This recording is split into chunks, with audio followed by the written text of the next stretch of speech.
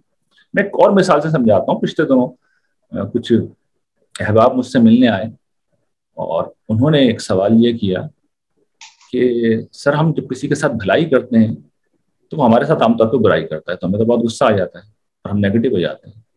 تو میں نے عرض کیا کہ آپ کو اس شخص کا سب سے بڑھ کر شکر گزار ہونا چاہیے, اس لیے کہ اگر آپ کسی کے ساتھ بھلائی کریں اور جواب میں شکریہ ادا کریں تو آپ کا اجر کچھ کم رہے گا. وہ شخص جس نے آپ کے ساتھ برائی کی ہے, اصل میں اس نے آپ کا اجر بہت زیادہ بڑھا دیا. جو نیکی ہے نا 10 سے 700 گنا تک اجر ملتا ہے. تو جس وقت آپ نیکی کے جواب میں کسی نے آپ کے ساتھ برائی کی ہے تو وہ آپ کے اجر کو 700 گنا کے اوپر لے گیا, تو اس کا تو آپ کو شکریہ ادا کرنا چاہیے, ایکسٹرا شکریہ ادا کرنا چاہیے. پازیٹیو انداز فکر یہاں سے آتا ہے. ٹھیک, انشاءاللہ. جزاک اللہ خیر. جی شبانہ انصاری صاحبہ, آپ پوچھ لیجیے اپنا سوال. السلام علیکم. وعلیکم السلام. ریحان بھائی, سب سے پہلے تو آپ کی جو ڈاکیومنٹری ہے اس کے بارے میں تھوڑا سا کامنٹ کرنا چاہوں گی کہ بہت ہی زبردست قسم کی وہ انسان کی کہانی جو آپ نے بنائی ہے, بالکل انٹرنیشنل لیول کی ٹکر کی بنائی ہے اور بہت ہی زبردست ہے. اور یہ جو ہے مطلب عام عوام تک ایکسیس کا یہ زبردست میڈیم ہے, فلم یا ڈراما یا جیسے آپ کا ناول بھی اسی طرح ہٹ ہوا تھا. تو میں تو یہی چاہوں گی کہ آپ اس کو بہت مطلب کنٹینیو رکھیں, کیونکہ یہ بہت زبردست چیز ہے عام عوام تک اور باقی دنیا تک پہنچنے کے لیے. اور انشاءاللہ اللہ تعالیٰ اس کو آپ کے نصرت دین کا ایک بہت بڑے کام کے طور پہ اللہ تعالیٰ اس کو قبول فرمائے گا. آمین. اور سوال یہ تھا میرا کہ ریحان بھائی, میں چاہتی ہوں کہ اس رمضان کو میں اپنے ٹین ایج بچوں کے ساتھ گزارنا چاہتی ہوں. مطلب میں چاہتی ہوں کہ ان کے ساتھ مل کے کروں جو کچھ بھی کروں. اس کے بارے میں آپ مجھے کوئی چھوٹی ٹپس, تھوڑی سی ٹپس دے دیں کہ جیسے ترجمے سے میں ان کے ساتھ چھوٹی چھوٹی صورتیں جیسے نماز میں پڑھنی ہوتی ہیں وہ میں ان کے ساتھ پڑھتی ہوں. تو مزید اور کیا چیز کی جا سکتی ہے جس میں ان کو ساتھ انوالو رکھوں, الگ اپنی اس کی طرف کرنے کے بجائے زیادہ توجہ اس دفعہ میں اپنے ٹین ایج بچوں کو دینا چاہتی ہوں. تو اس میں کوئی آپ مجھے مشورے دیں. دیکھیے, اس حوالے سے سب سے اہم اور بنیادی بات یہ ہے کہ جو آپ نے خود بھی بیان کیا کہ قرآن مجید سے کسی طرح انہیں قریب لائیں.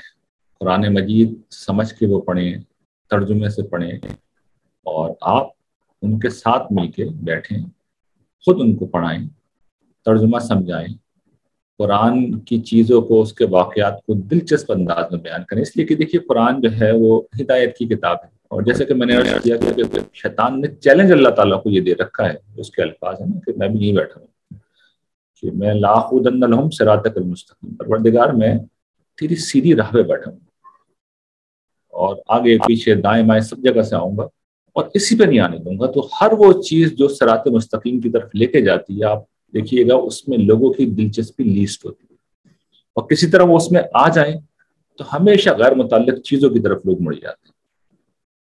قرآن مجید لوگ اس کی طرف آئیں, یہ ایک مشکل کام ہے, لوگوں کو دلچسپی محسوس نہیں ہوتی, خشک لگتا ہے, بورنگ لگتا ہے. تو اس کو انٹرسٹنگ کر کے لوگوں کو, بچوں کو خاص طور پہ بتائیں. اس کا آسان طریقہ یہ ہے کہ انبیاء کے واقعات بڑے بڑے وہ سنائیں, وہ بیان کریں, اور پھر اس کے ساتھ آپ کوئی اس کو کوئز کی شکل میں بنا لیں, اس کے بعد کوئی ریوارڈ رکھ لیں, اور پھر بچوں کا ایک چھوٹا سا شیڈیول بنا دیں خود کہ بھئی اس شیڈیول کو ہمیں فالو کرنا ہے, اور اگلے دن جو ہے ہم دیکھیں گے کس نے شیڈیول کو فالو کیا یا نہیں کیا. عبادات کی طرف انہیں شیڈیول کے ذریعے سے متوجہ کریں, اور قرآن مجید کی طرف جو ہے انہیں واقعات کے ذریعے سے متوجہ کریں, اور یہ بتائیں کہ کتنے دلچسپ واقعات ہیں جو قرآن مجید میں بیان ہوئے ہیں.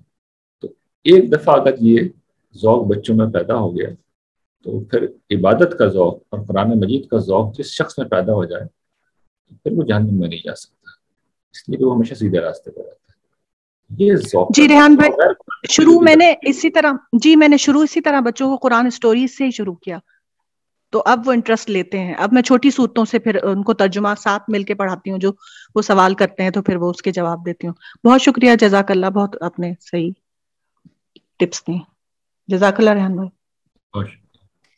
جی زینب صاحبہ, آپ کر لیجیے اپنا سوال.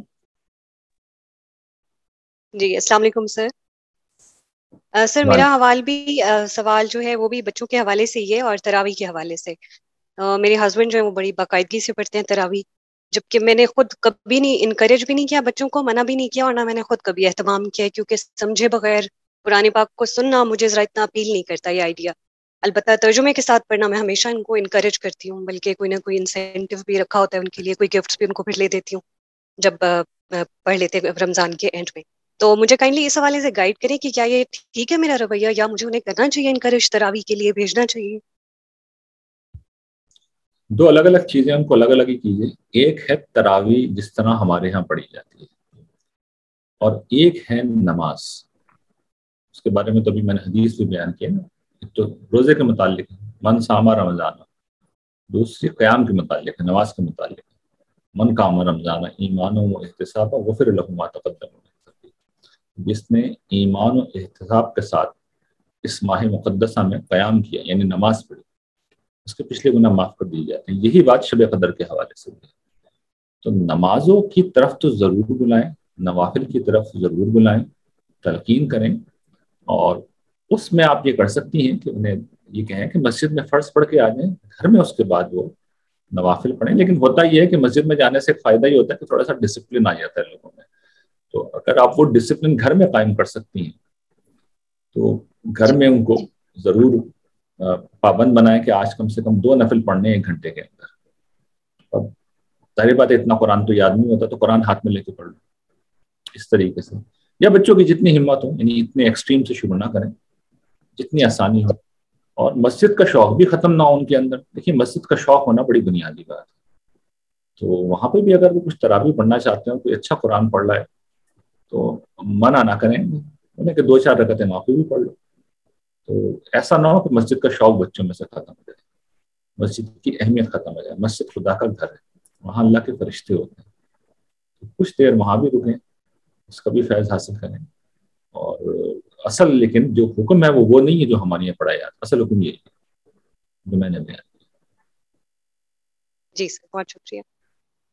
جی عارف علی صاحب آپ پوچھ لیجیے اپنا سوال. السلام علیکم ریحان بھائی. وعلیکم السلام. ریحان بھائی ایک تو گزارش ہے آپ سے، اگر آپ برا نہ مانیں اور میں سمجھوں گا کہ آپ جو ہے اس کو سوچیں گے. ایک تو جو ہمارے یہ سیشن شروع ہوا نا، یہ عین جماعت کا ٹائم تھا، تو اگر کائنڈلی اس کو تھوڑا سا اوپر یا پیچھے کر لیں تو بہت سارے لوگوں کی شرکت ہو جائے گی جو جماعت سے نماز پڑھتے ہیں نا. میں نے بھی نماز کے بعد آپ کا سیشن لیا، تو بالکل اینڈ جب آپ نے کوشچن آنسر کا کہا ہے نا، تو تب میں نے آپ کو جوائن کیا ہے. ایک بات. دوسری گزارش عرض یہ کرنی تھی کہ اللہ کا خوف، اللہ کی محبت بس رمضانوں میں آتی ہے. اس کے بعد نمازیں تو ہم پڑھتے ہیں، جو سچی بات ہے الحمدللہ، لیکن اس خوف اور اس محبت کے ساتھ نہیں پڑھ سکتے. اس کے لیے کیا کریں؟ دیکھیے پہلی جو آپ نے بات ارشاد فرمائی ہے اس کے حوالے سے میں عرض کروں گا کہ ایک ہوتا ہے ہم کہیں آن گراؤنڈ پروگرام کر رہے ہوتے ہیں، اس میں تو ہم نماز کا، جماعت کا، ان سب چیزوں کو دیکھ لیتے ہیں. یہ جو آن لائن پروگرام ہوتے ہیں نا، اس میں مختلف شہروں میں نماز کے اوقات جدا ہوتے ہیں، تو اس حساب سے ہوتا ہے. پھر بعض لوگوں کو، یعنی جو اس طرح کے شہر ہیں جہاں پہ چیزیں پہلے ہو جاتی ہیں، وہاں لوگ سونا چاہتے ہیں یا کھانا کھانا چاہتے ہیں. تو مینجمنٹ نے یہ فیصلہ کیا تھا اور ان ساری چیزوں کو دیکھ کے ہی انہوں نے یہ فیصلہ کیا ہوگا. تو ایک تو پہلی بات تو یہ. دوسری یہ کہ جو بات آپ نے فرمائی ہے کہ ہمیں اللہ کا خوف پیدا نہیں ہوتا، یہی آپ کا سوال ہے نا کہ نمازیں پڑھ کے اللہ کا خوف پیدا نہیں ہوتا. میں اگر غلط کہہ رہا ہوں تو میری کریکشن کر دیں. دوسرا سوال. نہیں بالکل یہ کہ اللہ کا خوف اور اللہ کی محبت صرف رمضانوں تک ہی رہتی ہے، پھر وہ آہستہ آہستہ ختم ہو جاتی ہے. بس وہ نمازوں تک ہی سلسلہ رہتا ہے. وہ ایک خشوع خضوع اور وہ جو ایک شوق ہوتا ہے نا رمضان کا، وہ رمضان کے بعد پتہ نہیں کیوں مجھ میں اپنی بات کر رہا ہوں ذرا کم ہو جاتا ہے. دیکھیے ایک تو بالکل نیچرل بھی ہے، اس کی وجہ یہ ہے کہ اس مہینے میں خصوصی انتظام کیا جاتا ہے. یعنی وہ جو حضور نے بات بیان کی ہے نا کہ شیاطین کو بند کر دیا جاتا ہے، تو شیاطین کی بڑی انٹروینشن ہوتی ہے اور وہ مستقل فعال بھی ہوتے ہیں. شیاطین جن وسوسہ انگیزی کر رہے ہوتے ہیں تو ان کو بند کیا جاتا ہے. تو اس سے اوور آل بہت فرق پڑتا ہے. یعنی ایک نفسیات ہے، انسان کی نفسیات کے اوپر اثر پڑتا ہے. تو یہ ہمارے پاس موقع ہوتا ہے کہ اس رمضان میں ہم اپنے اندر کا جو شیطان ہے اس پہ قابو پا لیں. یعنی وہ اکیلا رہ جاتا ہے ہمارے مقابلے میں، اور روزہ رکھوا کے اس کو کمزور بھی کر دیا جاتا ہے، جسے نفس کہتے ہیں. تو ہم اگر اسپرٹ کے ساتھ جو میں نے آج بیان کی بہت تفصیل کے ساتھ، آپ چونکہ لیٹ آئے تو آپ کو اسپرٹ نہیں سن سکے، اگر 720 گھنٹے اسی اسپرٹ کے بارے میں سوچتے رہیں گے جو میں نے بیان کیا آج بہت تفصیل سے، ریکارڈنگ میرے خیال میں اویلیبل ہو جائے گی جلدی، تو آپ سن لیجیے گا، تو اس کا نتیجہ یہ نکلے گا کہ کچھ نہ کچھ تو ظاہر ہے کہ کمی آئے گی، اس لیے کہ وہ ایک تو نیچرل بھی ہے، نفسیاتی جیسا کہ میں نے عرض کیا، روحانی معاملات بھی چینج ہوتے ہیں، اس کے ساتھ ظاہر ہے کہ معمولات بھی بدلتے ہیں، یہ ساری چیزوں کی وجہ سے کچھ نہ کچھ تو کم ہوگا، لیکن ایسا نہیں ہوگا کہ گویا کہ ایک موسمی چیز تھی اور موسم ختم ہوا تو وہ رخصت ہو گئی، نہیں ایسا نہیں ہوگا، بلکہ وہ انسان کی شخصیت کا مستقل حصہ بن جائے گا۔ تھوڑا کم ہونا یہ نیچرل ہے، اس سے گھبرانا نہیں چاہیے۔ باقی یہ کہ اللہ کا خوف اور شوق تو یہ تو ہر نماز کا موضوع ہے، اس کے لیے تو ابھی میں نے نماز بڑی تفصیل کے ساتھ پڑھائی ہے، اس کو آپ لیکچر سنیں۔ نماز اس وقت اپنی اسپرٹ کے ساتھ آدمی سمجھ لے گا، یعنی جس طرح میں نے روزے کی پوری اسپرٹ سمجھائی ہے، نماز کی بھی ایک اسپرٹ ہے، اور نماز کے بارے میں تو خود قرآن مجید نے بہت تفصیل سے موضوع بنا کر اس کو بیان کیا ہے۔ اللہ تعالیٰ یہ بات بیان کرتے ہیں کہ نماز کا جو مقصد ہے خدا کی یاد ہے۔ حضرت موسیٰ کو جو بات کہی گئی تھی کہ اقم الصلاۃ لذکری، اور پھر جو سورہ عنکبوت میں بات کہی گئی ہے کہ ان الصلاۃ تنہی عن الفحشاء والمنکر، تو یہ کیا چیز ہے؟ یہ بتاتی ہیں کہ نماز انسان میں خدا کی یاد پیدا کرتی ہے، خدا کی حضوری میں جینے کا احساس پیدا کرتی ہے۔ نماز میں جس وقت یہ احساس پیدا ہوتا ہے تو ظاہر رغبت بھی ہوگی، شوق بھی ہوگا۔ پرابلم یہ ہوتا ہے کہ ہماری نماز ہمیں سمجھ میں نہیں آتی، جب سمجھ میں نہیں آئے گی تو آگے پھر کوئی نتیجہ نکلے گا ہی نہیں۔ اچھا، ہمیں پتہ ہی نہیں کہ اللہ تعالیٰ کیا کہنا ہے۔ یعنی ایک سادہ سی مثال دیکھیں نا، یہ جو ہم ایک جملہ کہتے ہیں بار بار، اہدنا الصراط المستقیم، اہدنا الصراط المستقیم، اہدنا الصراط المستقیم، یہ اللہ سیدھا راستہ دکھا۔ آدمی ایک لمحے کے لیے غور کر لے کہ وہ نماز میں ہر رکعت میں ایک جملہ دہرا رہا ہے، سیدھا راستہ دکھا، تو سلام پھرنے کے بعد کیا ہم کسی ٹیڑھے راستے کی طرف جانے کا سوچیں گے؟ یعنی اللہ تعالیٰ تو ہدایت دیں گے، یقیناً دیں گے، لیکن ہم اپنے آپ سے سوال کریں گے نا کہ ابھی تو میں سیدھا راستہ مانگ کے آیا ہوں مسجد میں یا نماز میں، اور مصلی سے اٹھتے ہی میں ٹیڑھے راستے کی طرف چلے جاؤں گا؟ یہ ہو نہیں سکتا۔ اسپرٹ نہیں ہے، شعور نہیں ہے، احساس نہیں ہے، حقیقت نہیں ہے، مقصد نہیں ہے، یہ چیز واضح نہیں ہے۔ عبادات کے معاملے میں ہماری مذہبی فکر نے جو سب سے بڑا بلنڈر کیا وہ یہ کیا کہ ان میں جو شریعت کا قانون ہے اس کی فقہی جزیات میں چلتے چلے گئے، جاتے چلے گئے، اس کی کوئی ضرورت نہیں، اور جو اسپرٹ تھی، جو حقیقت تھی، جو مقصد تھی، جو روح تھی، وہ زیر بحث نہیں۔ تو لوگوں کا قصور نہیں، لوگوں کو بتایا نہیں جاتا، بتایا جائے گا تو لوگ کیوں نہیں مانیں گے؟ اس لیے کہ انسان بہرحال انسان سمجھتا ہے۔ تو نماز کو اسپرٹ کے ساتھ پڑھیے۔ روزہ 1 مہینے کی عبادت ہے، نماز تو ساری زندگی کا وظیفہ، دن میں 5 دفعہ پڑھی جاتی ہے، اور نماز سے بڑی تذکیر کوئی نہیں ہے۔ اسی لیے کہا گیا نا فواحش سے کیوں روکتی ہے، منکر سے کیوں روکتی ہے؟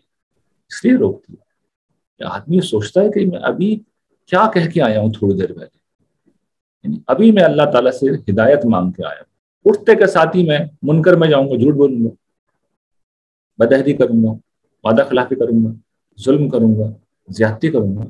انسان اگر اپنے ہوش و حواس میں ہے تو یہ نہیں کرے گا۔ ہو سکتا ہے اس کے بعد غلطی نہیں رکتی، غلطی تو ہوتی رہے گی، غلطی مسئلہ نہیں ہوتی، غفلت اور سرکشی نہیں رہ سکتی، یہ 2 چیزیں مسئلہ، غفلت اور سرکشی نہیں رہ سکتی۔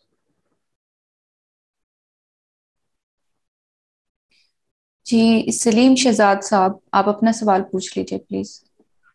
السلام علیکم ڈاکٹر صاحب۔ وعلیکم السلام۔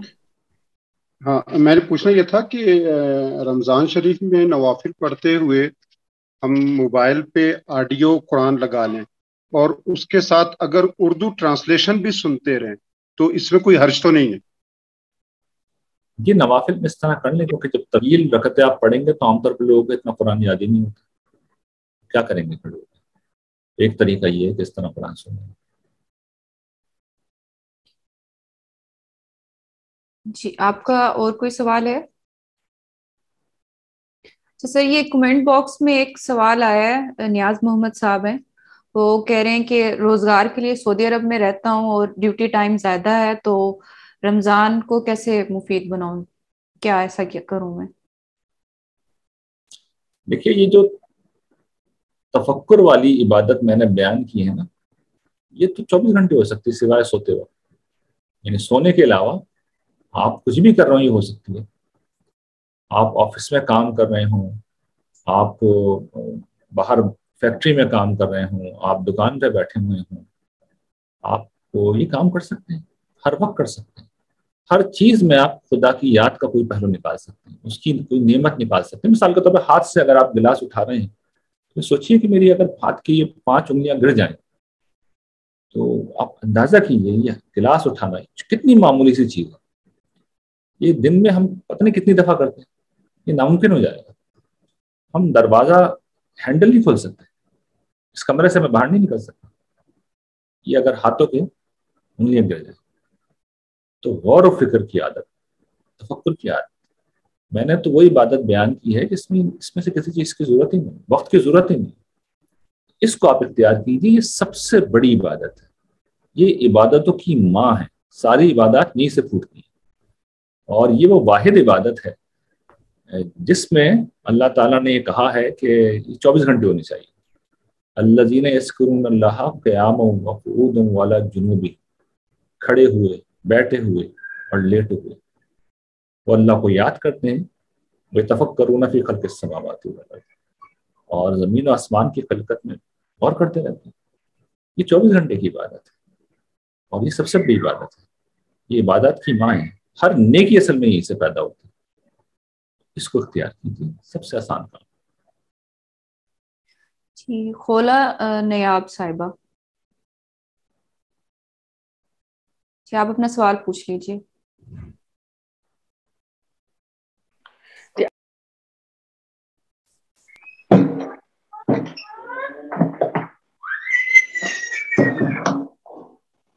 السلام علیکم، میری آواز آ رہی ہے؟ جی جی وعلیکم السلام. اچھا جی، میرا کوشچن یہ ہے سر، آپ نے جیسے کہ کہا کہ یہ مہینہ جو ہے وہ لیکچر سننے کا اور جس طرح ہمارے یہاں اجتماعات اور یہ سب کچھ دورے قرآن اور یہ سب کچھ چلتا ہے تو اس کا نہیں ہے. تو پچھلے 2-3 سالوں سے یعنی میں بھی قرآن کی جب ایک طالب علم ہوں تو ہم اسی طرح کے کچھ پروگرامز اور یہ سب کچھ رکھتے تھے اور یہ سب کچھ کرتے تھے. تو مطلب اگر ہم ان چیزوں سے ان ٹچ نہیں رہتے یعنی لیکچرز وغیرہ نہیں سنتے تو کیا پھر یہ یعنی جو ایمان وہ احتساباً ہے تو کیا ایمان میں کمی نہیں آتی ان چیزوں سے؟ یعنی قرآن کی محفل میں بیٹھنے سے یا قرآن کو سیکھنے سے یا اس کو ریوائز کرنے سے، کسی نہ کسی ایسے لیکچر کو اٹینڈ کرنے سے تو ایمان میں اضافہ ہوتا ہے.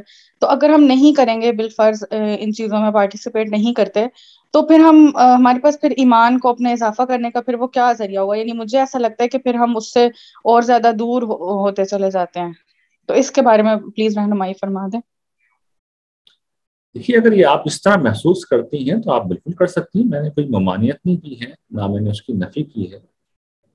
کر سکتے ہیں، یعنی یہ کوئی حرمت کی بات ہی نہیں ہے. کچھ لوگ اگر سمجھتے ہیں کہ وہ اتنی سیلف ڈسپلن اپنے آپ کو نہیں کر سکتے، اگر وہ اپنے اوپر اتنا کنٹرول نہیں رکھتے تو بالکل جا کے بیٹھ جائیں اجتماعات میں، یہاں پر قرآن مجید پڑھایا جا رہا ہو، سن لیں، سمجھ لیں، اس کی کوئی ممانعت نہیں ہے. جو بات میں عرض کر رہا ہوں وہ دیکھیے، وہ بات اگر آپ کرنا شروع ہو گئے نا تو پھر آپ کے اندر ایک بہت زبردست قسم کا سیلف ڈسپلن آئے گا، اور وہ رمضان کے بعد 11 مہینوں میں آپ کو کھینچتا رہے گا. یعنی آپ اپنے آپ کو فتح کر لیں گے، آپ اپنے اوپر حکمرانی حاصل کر لیں گے. یعنی آپ تنہائی میں بیٹھے ہوئے اور آپ غور و فکر کر رہے ہیں، آپ تنہائی میں بیٹھے ہوئے، وہ جو بڑی سے بڑی تفسیر ہے آپ غور کیجئے کہ وہ آپ کے گھر کے لائبریری میں یا انٹرنیٹ میں موجود ہے. بڑے سے بڑے عالم کی کتاب اس وقت موجود ہے، آپ وہ پڑھ لیجئے. اصل میں اجتماعیت میں ہوتا یہ ہے کہ ڈسٹریکشنز بہت ہوتی ہے. پھر دوسرا ہم نے یہ دیکھا ہے کہ آج کل جو لوگ قرآن پڑھاتے ہیں تو پرابلم یہ ہے کہ وہ قرآن کم پڑھاتے ہیں، اس میں غیر متعلق باتیں زیادہ کرتے ہیں. یعنی بات یہاں سے شروع ہوتی ہے بسم اللہ الرحمن الرحیم نحمدہ ونصلی علی رسول الکریم، اس کے بعد ایک آیت پڑھی جاتی ہے، اس کے بعد ہو سکتا ہے اس کا ترجمہ بھی پڑھ دیا جائے، اس کے بعد جو آدھے گھنٹے کی تقریر ہوتی ہے اس کا نہ قرآن سے کوئی تعلق ہوتا ہے نہ اللہ تعالیٰ کی مرضی سے. یہ ہے پرابلم. یعنی اگر کوئی قرآن پڑھانے والا ایسا ہے جو آپ کو اصل میسج کی طرف فوکس کر رہا ہے تو ضرور کیجیے. یعنی ہر شخص میں سمجھتا ہوں جو بات میں کہہ رہا ہوں ہر شخص میں شاید ابتدائی طور پہ اس قابل نہ ہو، لیکن پرابلم یہ ہے کہ ہم جس طرح کے مدرسین اور معلمین سے واقف ہیں اور جو کچھ ہم ہوتے ہوئے دیکھ رہے ہیں اس معاشرے میں، وہ ہوتا یہ ہے کہ ایمان و اخلاق کی جو دعوت ہے وہ کہیں ادھر ادھر رہ جاتی ہے. غیر متعلق چیزیں، مذہبی فکر، ارریلیونٹ گفتگو، جو مطالبات ہیں ہی نہیں وہ چیزیں زیر بحث آتی رہتی ہیں، تو اور قرآن مجید سے دوری پیدا ہوتی ہے. آپ سمجھ رہی ہیں؟ یہ ہے پرابلم. اگر آپ سمجھتی ہیں کہ کوئی شخص ایسا ہے جو پڑھاتا ہے اس طرح پڑھاتا ہے تو آپ پڑھیے اور ضرور سنیے. میں نفی نہیں کر رہا. ظاہر ہے کہ میں نے بھی ایک دفعہ تو پڑھایا ہے قرآن، لیکن میں نے پھر کوشش کی تھی کہ اپنا آپ کو پورا فوکس کروں ایمان و اخلاق کی دعوت. تو وہ موجود ہے، آپ چاہیں تو وہ سنیں. سب تو ریکارڈنگ موجود ہوتی ہے نا، آپ کو گھر میں لیٹ کے بھی اطمینان کے ساتھ سن سکتے ہیں. جب فارغ ہوں، جب سکون سے ہوں، جب اطمینان سے ہوں، تب کر لیں کام. تو آڈیو بھی اویلیبل ہے، ویڈیو بھی اویلیبل ہے، کتابیں بھی اویلیبل ہیں، تفاسیر بھی اویلیبل ہیں.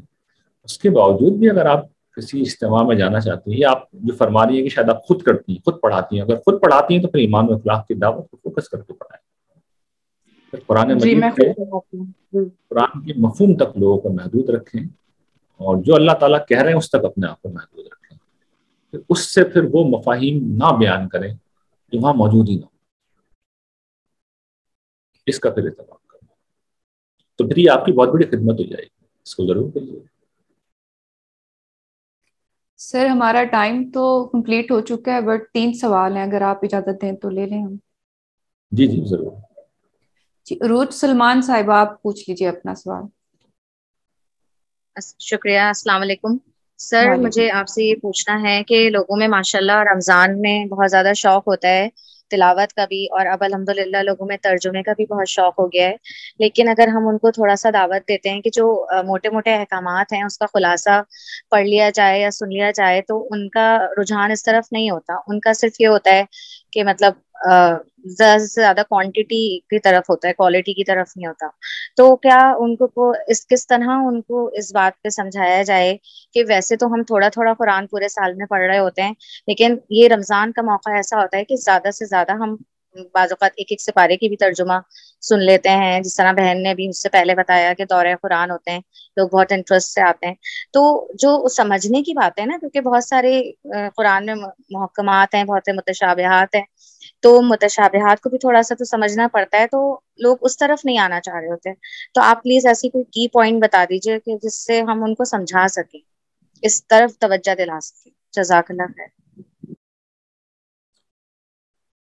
دیکھیے قرآن مجید ہدایت ہے، اور جیسے کہ میں نے جہاں سے لیکچر شروع کیا تھا کہ ہدایت جو ہوتی ہے، علم نافع جو ہوتا ہے، وہ اصل میں کچھ متعین سوالات ہیں، ان کے جواب ڈھونڈنا ہے. تو قرآن مجید جس وقت پڑھا جائے تو اس میں فوکس اس پہ ہونا جانا چاہیے کہ کیا چیزیں ہیں. جیسے کہ میں نے تلخیص کی نا قرآن مجید کی، کہ وہ منزل کیا بتا رہا ہے، جنت کی منزل، اور اس کے بیچ میں جو کھائی آتی ہے جہنم کی، اس سے بچنا. اس پہ فوکس کر رہا ہے قرآن مجید. تو لوگوں کو توجہ دلائیں کہ اگر آپ چاہے پورا ترجمہ ہی پڑھنا ہے ضرور پڑھیں، لیکن لے کے کیا جا رہے ہیں. آپ کے ذہن میں یہ بات راسخ ہو گئی ہے کہ اصل میں جنت میں جانا اور جہنم سے بچنا، یہی اصل ہدف ہے. پھر اس کا طریقہ کار کیا ہے، پڑھ لیجیے آپ پورا قرآن، لیکن جو طریقہ کار ہے، جو ڈوز اینڈ ڈونٹس ہیں، کہ آپ کو ازبر ہو گئے. اصل میں تو ان پہ بات کریں گے نا اللہ تعالیٰ. آپ سے قرآن مجید نہیں سنیں گے قیامت کے دن. پورے قرآن میں قرآن پڑھنے کا حکم کہیں پہ نہیں ہے. قرآن کتاب ہدایت ہے، قرآن پڑھ کے ہدایت پانی ہے. تو ڈوز اینڈ ڈونٹ سمجھے قرآن مجید کے. قرآن مجید متعین طور پہ بتاتا ہے. میں نے جیسا کہ عرض کیا، وہ قرآن کا مطلوب انسان میں نے جمع بھی کر دیا، ان چیزوں کو پڑھایا بھی ہے کہ ڈوز اینڈ ڈونٹس کیا ہیں، وہ آپ کو ازبر ہو جائیں، وہ آپ کی زندگی بن جائیں، آپ ان کی روشنی میں اپنا احتساب کرتے رہیں. اور پھر جو آیات ہیں دیگر، اصل میں وہ ان کا کیا رول ہوتا ہے، وہ اضافہ ایمان کا سبب ہے. مثال کے طور پہ جب قرآن مجید یہ بتاتا ہے سورہ روم میں کہ یہ جو رومی ہیں قریب کی زمین میں مغلوب ہو گئے ہیں اور عنقریب یہ غالب آئیں گے، تو یہ کوئی تاریخی واقعہ نہیں ہے، یہ سرسری طور پہ آگے بڑھ جانے کی چیز نہیں ہے. یہ خدا کی نشانی ہے کہ جس خدا نے اپنے الفاظ کو اس دنیا میں پورا کیا، وہ آخرت کے وعدوں کو کیوں پورا نہیں کرے گا. آپ وہ آیتیں پڑھیے، وہاں پر الفاظ ہیں بعد اللہ، یہ اللہ کا وعدہ ہے. تو دنیا میں اس نے جو وعدہ کیا وہ پورا کر دیا، تو آخرت کے وعدے پورے کیوں نہیں کرے گا. تو یہ باقی جو قرآن ہے، یعنی قرآن یا تو ہدایت ہے ڈوز اینڈ ڈونٹس کی شکل میں، باقی جو ہے وہ استدلال ہے، دلیل ہے. اور اس دلیل میں سب سے اسٹرانگ دلیل یہی ہے جو میں نے سامنے رکھ دی کہ بھائی قرآن مجید پڑھ کر آپ کو یہ پتہ چلنا چاہیے کہ جس خدا نے اپنی ساری باتیں، یعنی قرآن کیا ہے، صحیفہ رسالت ہے نا، حضور اور ان کے مخاطبین کے بیچ میں گفتگو ہو رہی ہے، اس چیلنج کے ساتھ ہو رہی ہے کہ نبی جب جائیں گے اس دنیا سے، رسول جب جائیں گے تو اس سے پہلے غالب ہو چکے ہوں گے. تو اضافہ ایمان ہونا چاہیے. تو لوگوں کو آپ بتائیے، متعین طور پہ ان کے سامنے بات رکھیے کہ بھائی اضافہ ایمان کی کیا بات ہے جو آپ نے قرآن سے دی، number 1. Number 2، dos and don'ts میں سے کیا لیا. آپ نے اپنی منزل کو سمجھا، راستے کو سمجھا جو ڈوز اینڈ ڈونٹس ہیں، اور پھر ایمان میں اضافہ، کیونکہ ایمان کیا ہوتا ہے؟ موٹیویشن، اس سے آدمی آگے بڑھتا ہے. تو یہ سوال کریں، لوگوں کو اس سے نہ روکیں کہ قرآن لوگ پورا نہ پڑھیں. اگر کسی شخص کو شوق ہے تو پڑھ دینے اسے، ضرور پڑھیں، لیکن وہ لے کے کیا اٹھ رہا ہے، لے کے کیا جا رہا ہے، جسے کہتے ہیں نا کہ ٹیک ہوم کیا ہے، کیا وہ چیز ہے جو اپنے at the end of the day حاصل کر رہا ہے. اس پہ توجہ دلائیں. اس کے بعد انشاءاللہ یہ قرآن پڑھنا بہت مفید ہے. جی طارق جاوید صاحب آپ پوچھ لیجیے اپنا سوال پلیز. جی السلام علیکم. وعلیکم السلام. جی میرا سوال یہ ہے کہ روزے میں ایک بہت اچھی چیز آپ کر سکتے ہیں کہ اپنی نمازوں کو بہتر سے بہتر کر لیں. تو اس سلسلے میں میرا سوال یہ ہے کہ آپ کا ایک کورس بھی چل رہا ہے نماز کا، اور آپ نے اس میں کچھ آپشنل اذکار بتائے ہیں، تو کیا یہ انسان کرے کہ ان کو لکھ لیا جائے اور ان کا اردو ترجمہ بھی لکھ لیا جائے، تو ایک پیپر پہ رکھ کے پرنٹ لے کے اس کو نماز میں پیپر سے پڑھ لیا جائے، تو یہ ٹھیک رہے گا؟